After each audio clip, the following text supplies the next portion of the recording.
జగనన్న బాధ్యత ఏంటో అర్థం కావట్లేదు. చిన్న పిల్లడు తెలిసి తెలియక తప్పు చేశాడు, అంత మాత్రాన కేసు పెడతారా, జైల్లో వేస్తారా అని జగనన్న మాట్లాడతారు. జగనన్న మాటలకి వైసీపీ పేటీఎం బ్యాచ్ అంతా సమర్థిస్తారు. జగనన్న మత్స్యకారులకి ₹1,00,00,000 ఇవ్వాలని డిమాండ్ చేస్తారు. ఆయన పార్టీలో ఉండే వ్యక్తులు యాక్సిడెంట్ చేసి చంపేస్తే మాత్రం ₹1,00,000 ఇచ్చి సర్దుకుంటారు. మీ పార్టీలో వాళ్ళైనా సరే ₹1,00,00,000 ఇవ్వాలని డిమాండ్ చేయాలి కదా జగనన్న. వీళ్ళు ఇచ్చే ఆఫర్లు ఎట్లుంటాయి తెలుసా? వీళ్ళ పార్టీ వాళ్ళకి మాత్రమే సాధ్యం. చనిపోయిన దానయ్య గారి అమ్మ మాట్లాడుతున్నారు, ఒకసారి వినండి.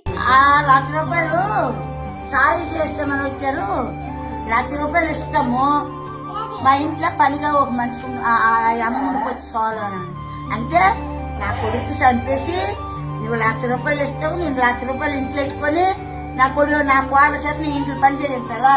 నీ పెద్ద మధ్యనే నా కోళ్ళకి ఆ ఇంట్లో పని చేయమని కనీసం ఆవిడకున్న జ్ఞానం కూడా వీళ్ళకి లేకుండా పోయి పేదవాడి ప్రాణం అంటే ₹1,00,000 మాత్రమే అని డిసైడ్ చేశారు. ఒక నిండు ప్రాణం పోయిన వాళ్ళ ఇంటికి వెళ్ళి వాళ్ళని ఓదార్చాలి లేదా పరామర్శించాలి. కానీ వాళ్ళ పేదరికాన్ని చూసి మీరు ₹1,00,000 బేరానికి వస్తారా? అదే కాకుండా వాళ్ళ భార్యని మీ ఇంట్లో పని మనిషిగా పెట్టుకుంటామని ఆఫర్ ఇస్తారా? యాక్సిడెంట్ చేసిన సిదిరి అప్పల్ రాజు గారి కొడుకునేమో ఆయన నిర్దోషిగా బయట పెట్టి దోషిగా ఇంకొకరిని కూర్చోబెడదామని చూస్తున్నారు. దానికి జగనన్న సపోర్ట్ మరి జగనన్న ఈయనంటే చిన్నపిల్లాడు తెలీదు అంటున్నారు కదా. మరి కోడికత్తి సీను కేసులో మరి 5 సంవత్సరాలు జైలు శిక్ష వేశారు కదా. మరి ఆయన కూడా చిన్న పిల్లాడే కదా. మరి ఎందుకు ఆలోచించలేకపోయారు? అంటే మీ పార్టీలో వాళ్ళకైతేనేమో ఒక న్యాయం, అవతల పార్టీ వాళ్ళకైతేనేమో ఇంకొక న్యాయం. అన్న రూల్స్ పెడతాడు, రూల్స్ పాటించాడు. నిజం చెప్పాలంటే వైసీపీ వాళ్ళంటేనే మోసం. ఇలాంటి వాళ్ళకి అధికారం ఇస్తే ఇంకా చాలా మంది హంతకులు తయారవుతారు. మీరేమంటారో కామెంట్ చేయండి.